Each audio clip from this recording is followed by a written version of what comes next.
माहिती का, एव्हरेस्ट या पर्वताचं नाव एका माणसावरून ठेवलंय. पण हा माणूस कधी पर्वत चढलाच नाही.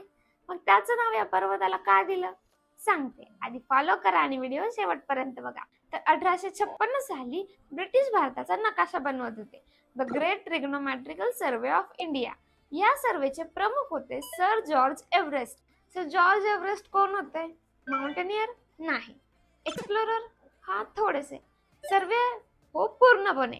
हा माणूस भारतात येऊन वर्षानुवर्ष जंगलात, उन्हात, पावसात भारताचा एक एक इंच मोजत राहिला आणि यांनीच पहिल्यांदा सांगितलं की हा पर्वत जगातला सर्वात उंच पर्वत आहे. आणि त्यांच्या या कामाची कदर म्हणून त्यांचा सक्सेसर अँड्र्यू वॉग यांनी त्या पर्वताला नाव दिलं माउंट एव्हरेस्ट. म्हणजे विचार करा, सर जॉर्ज एव्हरेस्ट यांनी त्या पर्वतावर पाऊल सुद्धा टाकलाय, पण तरी सुद्धा जगातला सर्वात उंच पर्वत त्यांच्या नावावर आहे. आणि आपण प्रेझेंटेशन केली दुसऱ्याने, क्रेडिट बॉसने घेतलं म्हणतो.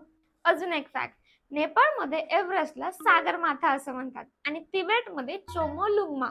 म्हणजे एव्हरेस्ट हे नाव फक्त आपल्या टेक्स्टबुक मध्ये आहे, बाकी दुनियेला हे माहितच नाही.